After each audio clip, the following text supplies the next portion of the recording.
Ma'am, Good morning. I hope that everyone is present. Morning. So,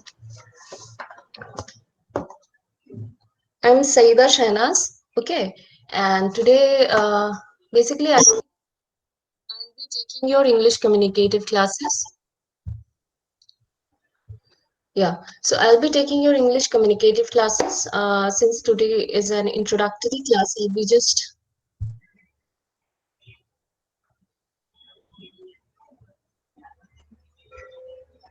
yeah.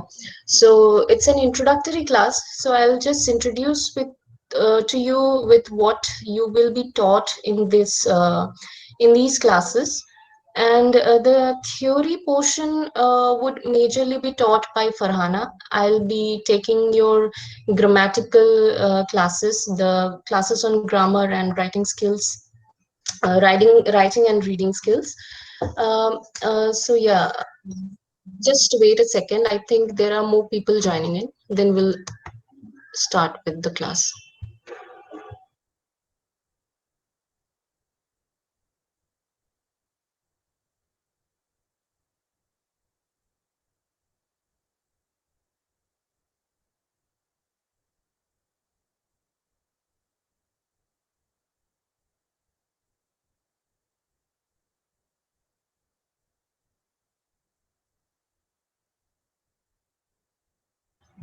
Yeah, I hope that everyone has joined in.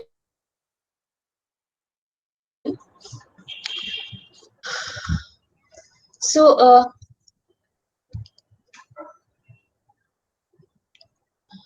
so what is your understanding of the subject? What do you think communicative English is about?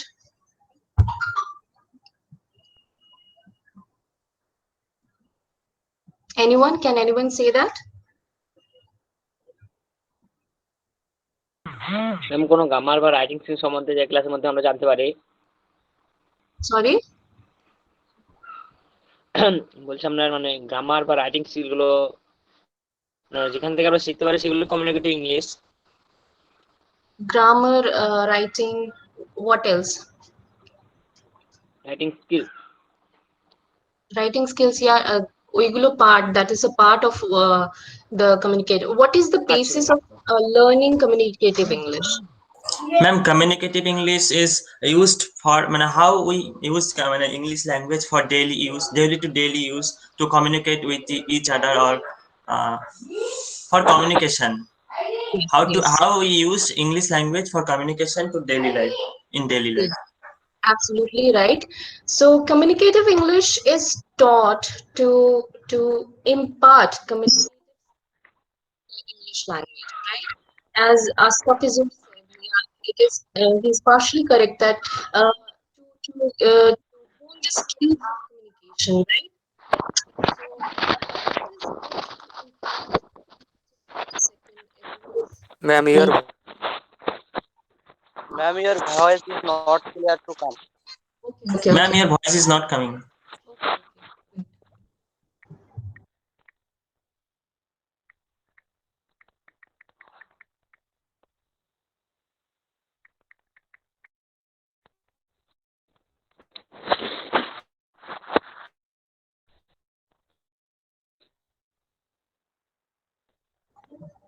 Am I audible? Can you hear me? Ma'am, voice is breaking.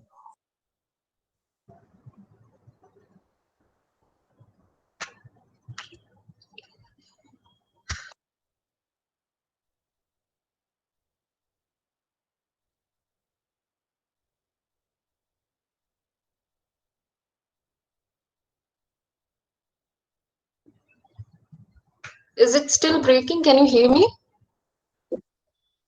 Now it's clear. Okay.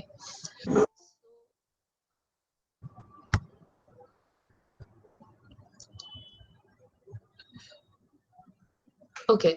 So, as I was saying, that communicative English is taught to impart communicative skills in the English language, right? So, one of the most important component of learning communicative English is to learn communication. What is communication? The theory of communication. Right. So, what do you think in order to have an effective communication, what is the basic necessity that is required, basic element that is required for you to have an effective communication?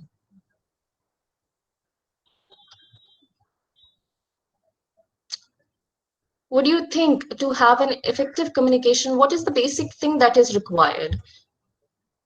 Ma'am, vocabulary, expression, uh, flowness in speech. Yeah, these are part of that. But what is what is the basic element that is required? It is very simple. Language. Absolutely right. Language is required to have an effective communication. We need to have an have proficiency in the language in which we are speaking in order to have an effective communication, right? So we know, sorry, we know that English is a just a second.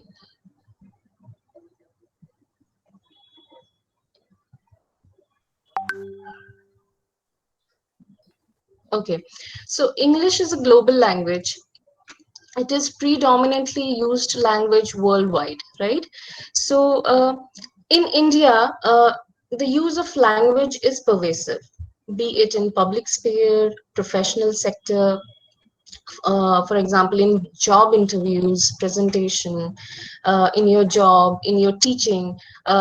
Suppose you are interviewing someone, reading while you are reading text, you need to able, everything is everywhere there is the use of the language of English, right?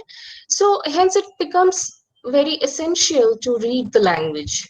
Okay, not only to read and learn the language, but also to be able to communicate in it, right? Yes, ma'am.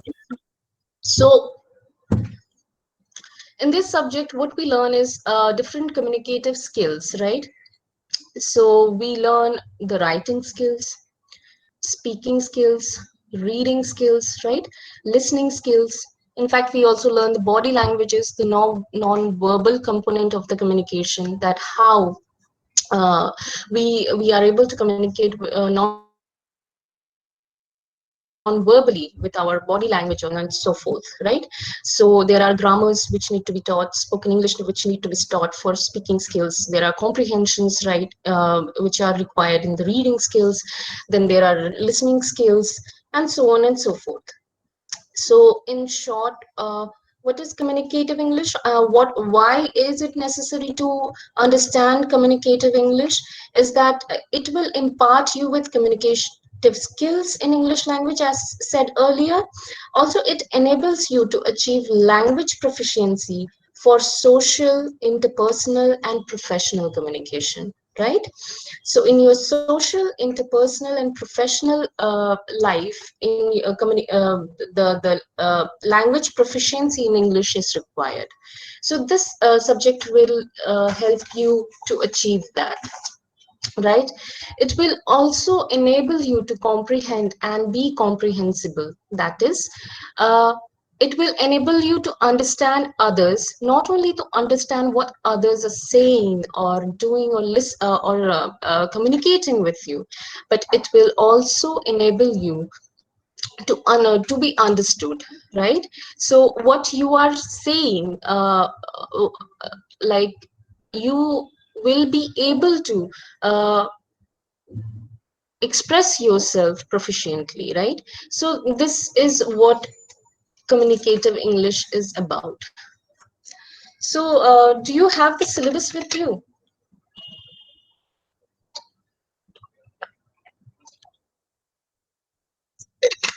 Okay, okay, good. Well, so we will begin by what is communication, right? So what do you think is communication?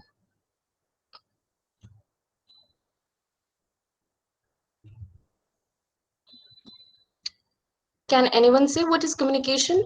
What is your basic understanding of communication?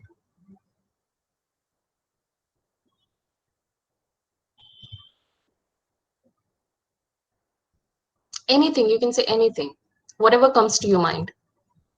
Ma'am, exchanging of information by writing or speaking or using some medium. Exchanging Yes, of information. right.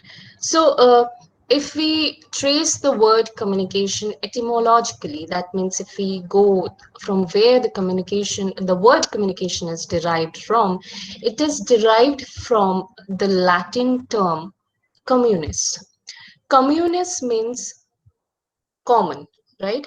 So, if we are to define in that sense what is communication is, we can define it as communication is a process of exchanging facts, ideas, opinions, and feelings to create a common ground of understanding, right? We share our ideas, our opinions, our thoughts to make the receiver understand, right, of what we are thinking. We need to be able to understand, make them understand, to create a common ground of understanding, right? So that is why communication is required. Okay, so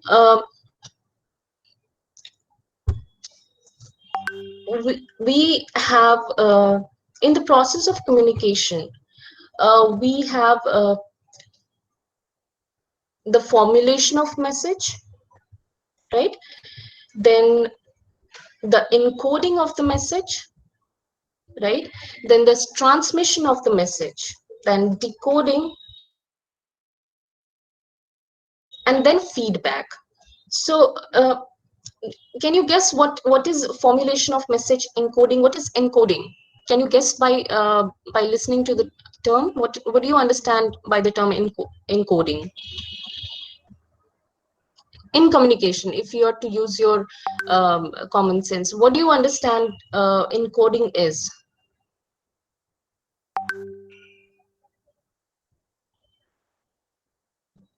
So encoding is something where the uh, sender is basically creating a message. Okay, he is formulating the message, he's encoding it, right, and he's transmitting it to the receiver, which is for which the message is basically aimed for, right?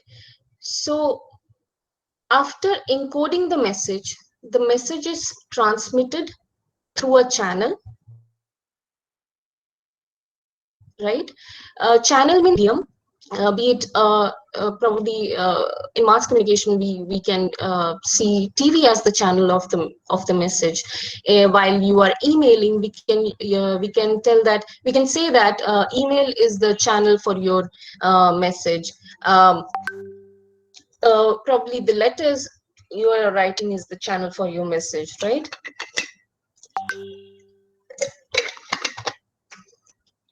Then there is decoding, where the receiver, for whom the message is aimed for, he receives the message and decodes it. He understands it, right? So an effective communication happens only when what the encoder is trying to say, what the sender is trying to say, trying to express, the is understood by the receiver, right? He understands the message conveyed and accordingly gives a feedback, right? Whether he has understood the message or whether he likes the message or not, whether so this is how the process of communication of goes on, right? So there are several components of communication which enables the process of communication. One, that is source, which is the sender of the message. Suppose I am teaching you communicative English, I am giving you a message, right? This the teaching of this language, this English language is the message for you from me. So I am the sender and you are the receiver, I am the source, I am the sender. Okay, so channel is the medium. This class is the medium through which I am sending my message to you, right? And then you are the receiver or the destination. For you, I have aimed this class. For you, I am taking this class so that you understand what I am teaching, right? Another component is, of course, the message itself and the feedback, whether you are able to understand or not. I will only understand once I receive your feedback, right? So these are the several components of communication. I'm just grazing through the topics. Farhana will further uh, go into details with the elements, right? So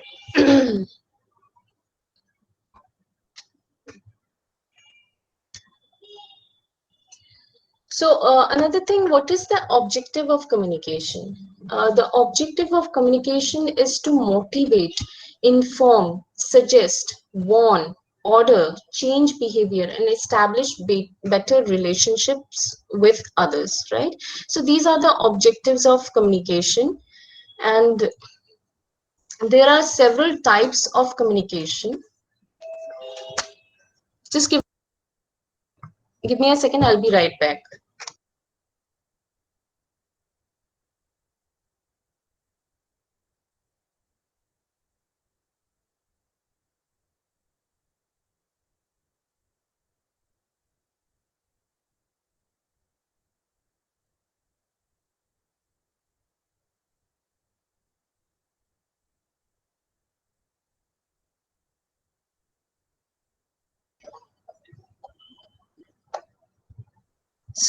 I was telling that there are different types of communication.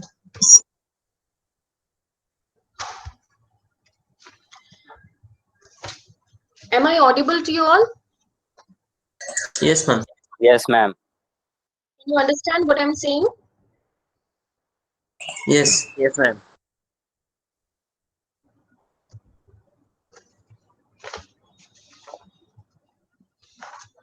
So, for a communication to be effective, uh, it is required that there is at least two individuals present. Person has to convey the message, and the other has to receive it, right?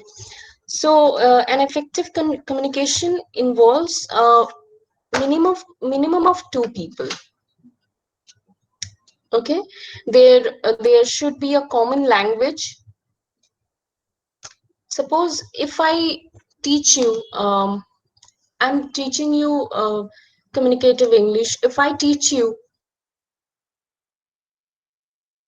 in a language which you don't say in Marathi, then there is no point of communicating it to you, right? This is a failed communication. It's not an effective communication because we don't have a common language. So a common language is required for us to establish an understanding of what I am conveying to you and what you are understanding from me, right? So that is one point which is required for an effective communication. Um,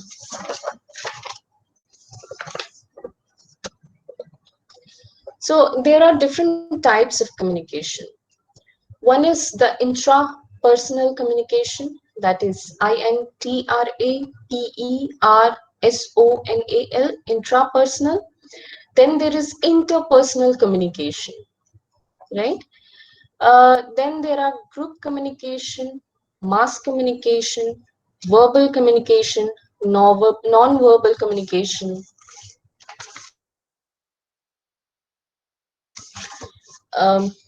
formal communication, right? So, what do you think is intrapersonal communication?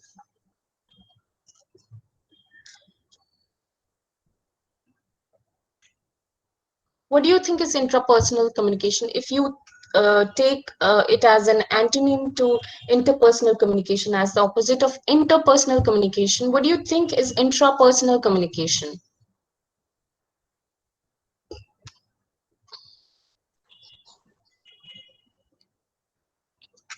Yes, can you? Ma'am, self talk. Yeah, right. So it is communication within an individual, right? uh, Introspection is a kind of interpersonal communication, that is to reflect and look into oneself. Meditation can be interpersonal communication. Diary writing, for example, is an intrapersonal communication, right? You are writing your thoughts, your day-to-day events that is happening. You are writing them, jotting them down into your journal. That can be counted as an intrapersonal communication, right? So what is interpersonal communication?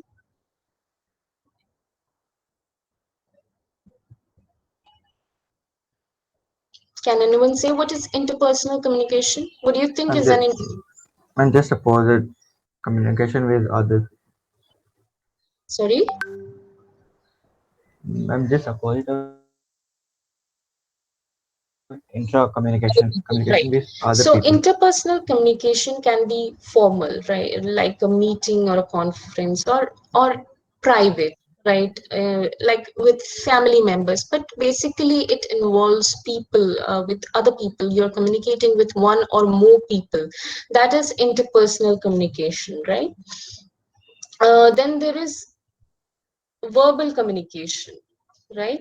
So in verbal communication, you transmit your ideas, your thoughts, your feelings, your opinions, in verbally, right? With your speech, with your writings. That is verbal communication. It can be oral, it can be written.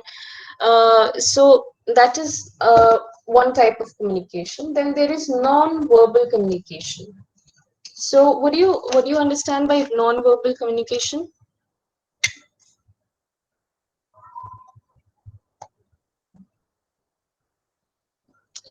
Can anyone? Ma'am, non-verbal means we can't use our vocal. Without vocal, we can send any signal or any message or any expression, from which we can communicate, with Yes, which we it can is communicate. basically the use of body language, the appearance through which we perceive of a person, uh, like uh, like appearance can be a part of non-verbal communication. If a certain person is wearing something, or having a certain hairstyle, or if he has neatness or something like that, through that also we are communicating, right? There is body language that includes facial expressions, gestures, posture. Then there are sounds, voice tone, volume, speech rate, right? So these are all non-verbal communication. Okay. Then there is group communication, which of course a gathering of people where everyone is sharing their own ideas, their opinions about certain things. They are having a common understanding, common topic, which they are discussing. They are having a common understanding of each other, where and it becomes essential that everyone is respective of other individual. Only then can be a group communication can be successful, right? If only one person is speaking and the others are quiet, they are just listening, then it doesn't count as a group communication, right? So then we have mass communication, right? So what is mass communication? I hope that you can anyone say what is mass communication? Ma'am, that communication which is used as media. I mean, media is used for that communication. So Yes, media, yes, but yes, that technology. yeah, that is one component of it. So yes, media is certainly used in mass communication. So basically, when you have to transmit your message in a very short period of time to a broad audience, That is when mass communication is required. Of course, definitely what you said is correct, is the use of media involves mass communication. Example, in TV, newspaper, magazine, films. When you are basically watching a television, you are when a news presenter is giving you the news, you basically he is sending the message to a broad audience in a very short period of time. Say in half an hour you are able to learn what is happening around the world, right? In TV and newspaper also does the same thing. Films also. Suppose in films, a director or writer is wanting to convey his message of what he's trying to say. He can say that by use of films, right? So these are all things which comes under mass communication. Hmm.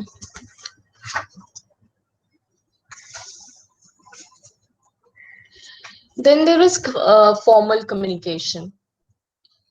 So we know that formal communication is basically wherein we have certain rules, regulations, conventions, protocols are followed in formulating and communicating messages, right? Like if you're sending an email to your supervisor, that includes a certain guidelines in which you have to properly write what whatever you have at hand, you want to express whatever you want to express, you have to write. So that includes formal communication. Then there is informal communication, of course, that involves no rules and regulation. It does not follow any authority lines. With your family, of course, there is an informal communication which you do with your family. And then there is vertical communication. So vertical communication is basically formal communication. Upward communication occurs when an employee communicates with a lower level senior employee, or managed downward communication involves communication initiated by a manager with a subordinate. So what is vertical communication? Basically, there is a higher hierarchy to it, where an authority is trying to convey his message to his subordinates. That in that case, we call it as vertical communication. Where there is a hierarchy present, where there is a manager or a boss at the top of the level, and he wants to convey his message with the subordinates. So this is what we call vertical communication. And then there is a lateral communication or horizontal communication. So lateral communication or horizontal communication is with the people at same level, where there is no hierarchy, where there is they are at the same level of hierarchy. There are peers, colleagues, and the communication is happening at same level, right? So that is what we understand by lateral or horizontal communication. So vertical communication is basically where there is hierarchy, where there is a manager who is speaking to his subordinates, and there is horizontal communication or lateral communication, where where there is no hierarchy, where the communication is occurring between people at same level, right? So this is what we understand by lateral and vertical communication. Then there is grapevine. What do you understand by grapevine?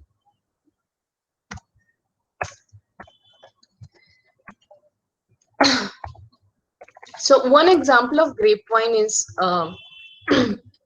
gossip or rumors, right? So when you just hear something in your just hear something about someone and you just pass it along and the message gets modified, so it's not a reliable source, grapevine, right? So that is called gossips and rumors come under grapevine communication.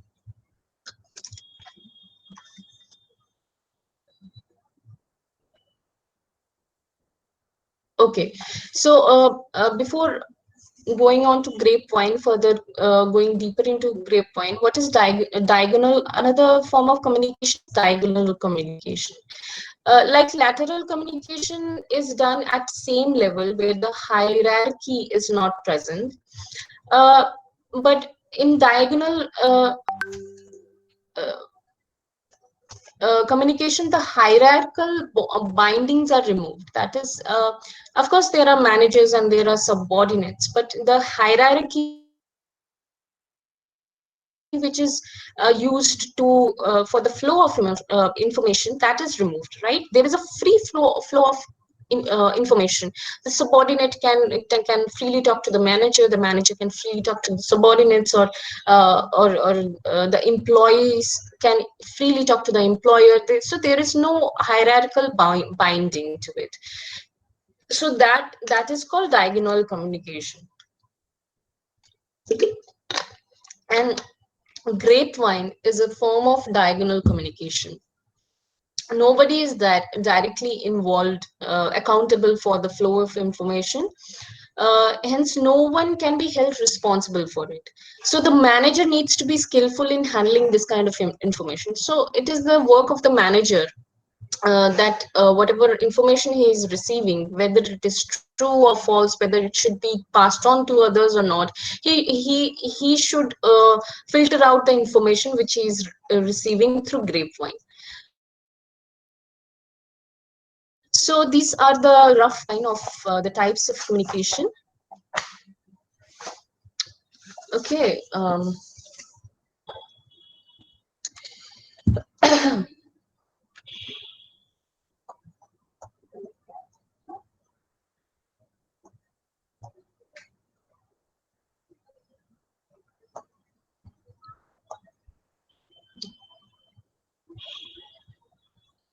mm, okay. So far, do you have any doubts regarding whatever I have taught?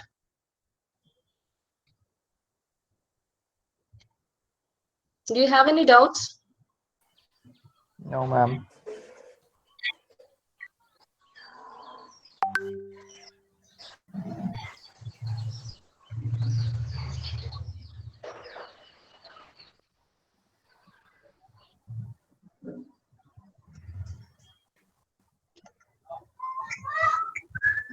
Just give me.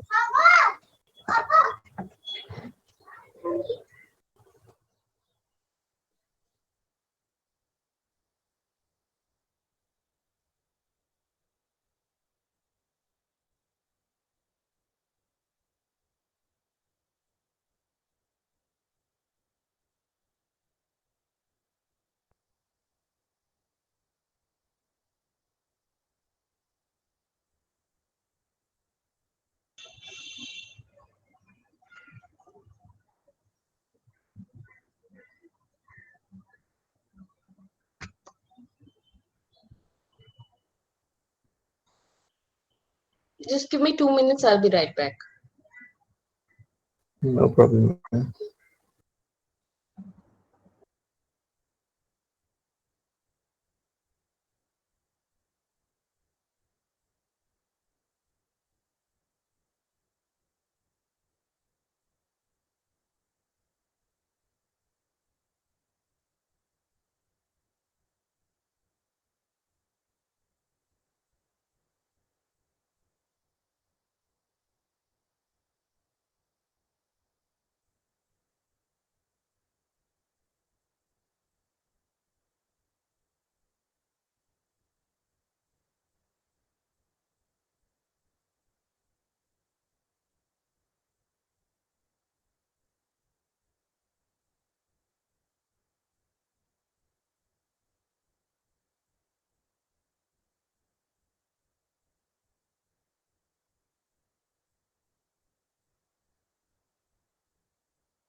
So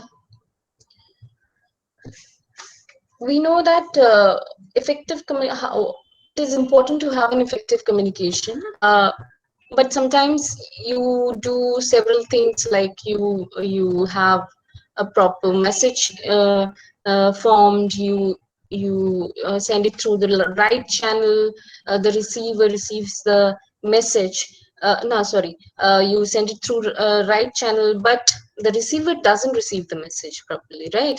So what you are trying to convey, the receiver doesn't gets conveyed properly. So there are several factors which is responsible for this to happen, which you do not probably have in your control. So these factors are regarded as communication barriers, right? So there are several types of communication barriers. One involves is one of the component to it is physical barrier.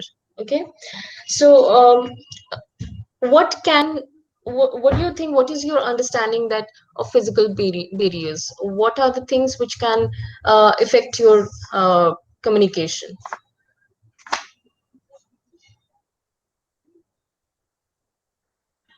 Can anyone say?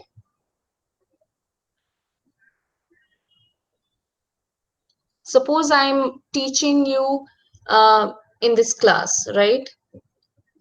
My messages do not really sometimes reach to you. My teachings do not reach to you. Why do you think that is happening? Physical barrier. So suppose I'm teaching to you and you are not receiving the message. Like few minutes before you said that you are not able to hear me because there was a connectivity issue. So that is one of the one such form of physical barrier, where the external factors are impacting your flow of communication, right? So this is called competing stimulus. Like while I'm there is one competing stimulus while I'm teaching to you or with um, this online class. There might be in the background some noises because someone else is teaching with high pitch, high noise. So that is one example of competing stimulus. Then there is environmental stress, right? So you have high humidity, high very temperature is high, there is poor ventilation. We are in a classroom and there is poor ventilation, there is high temperature, and there is no windows open. So in that case you cannot focus on what I am teaching to you. You are probably more focused on how to get out of the class, because you cannot bear the heat of the class. The temperature is rising and there is no ventilation, you cannot breathe properly. So that is also, that is what is called environmental stress. Then there is subjective stress. Suppose I'm teaching to you, and suppose you didn't have a good sleep at night. You are sleepless and you are very drowsy in the class. Probably you have a very, you don't have a good health at present. Your mood is not correct. So that is also regarded as one of the barriers, and it is subjective stress, right? So this is one of the barriers which can hamper the flow of communication. And of course there are psychological barriers, right? So self image is one of the components of psychological barriers. Suppose you have a certain image of yourself. You you have a certain self image, so you will establish your point of view and interpret your messages in accordance with your self concept. Probably you are not listening to me properly, you are listening to me properly, but you are interpreting it differently. You are interpreting it according to what you think of yourself. You have the image of yourself, right? So, and there is cognitive dissonance. These are all technical terms, so I'll just I'll just generalize it and say it to you. So what happens is there is psychological barriers. So one is self-image, of course, and then you have probably you are conflicted with certain thoughts. You are very stressed about certain things, probably in personal life, probably in professional life. So in that case, you are not able to listen to me properly, right? Uh, then sometimes what happens is sometimes you filter out certain information. What I'm saying, you do not properly grasp the entire message, but filter out certain things and just keep what you have heard. So these are all the things which are psychological barriers, which affect the continuous flow of communication.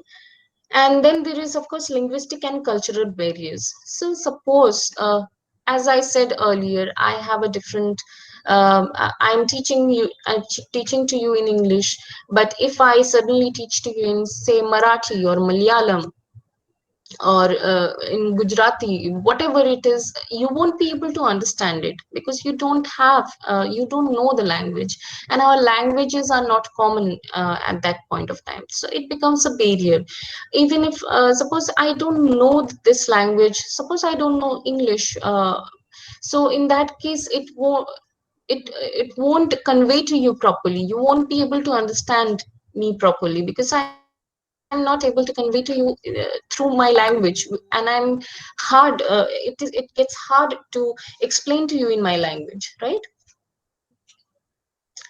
So one is that is the linguistic barrier, and there is cultural barrier. Suppose we are from different cultural backgrounds. Suppose I go and teach to the American students, or somewhere in Sri Lanka, somewhere I go teach there, I won't understand the cultural background of them. I will probably give examples from my own culture, which they won't be able to grasp. They won't be able to understand the what I am teaching.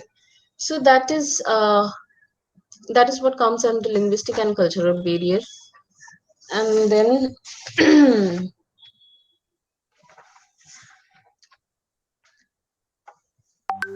yeah, these are all the barriers. And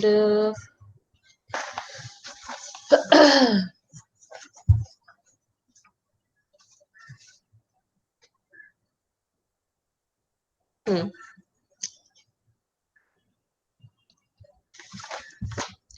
So yeah, that is that. So to revise, we learned today that what is communicative English and why is it taught. It is basically taught to impart basic communication skills in English language, basically to learn communication and to gain proficiency in English language, right? So we further learned that what is communication. It is a flow of ideas between individuals where to form a common ground of understanding. Then we learned the various components of communication, the process of communication, right? Then we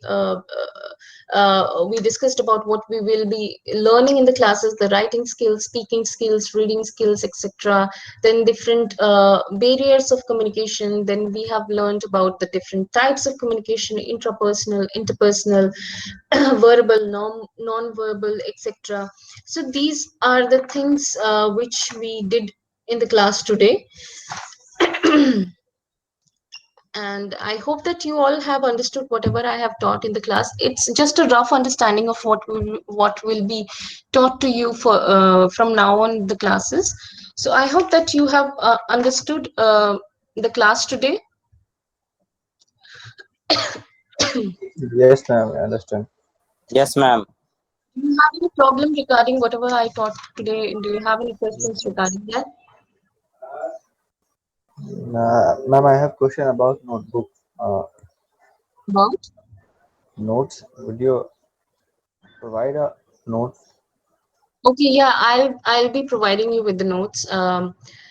See that this theory portion is not mine, so probably I won't be teaching you majorly. Majorly, I will be teaching you the grammatical portion.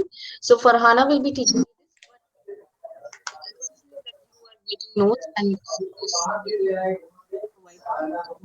you. details regarding this. Okay. Okay, ma'am. Ma'am, one more last thing. Could you please recommend us a book? Okay. I'll tell you in the next class. Okay, ma'am. I need to see to it that you get the book which is more effective to you. Okay. Okay, ma'am. So I'm finishing off this class for today now. Do you have any more questions? No, ma'am. We'll meet again soon. So yeah, I'm finishing off this class for today. Okay. Okay, ma'am. Thank you.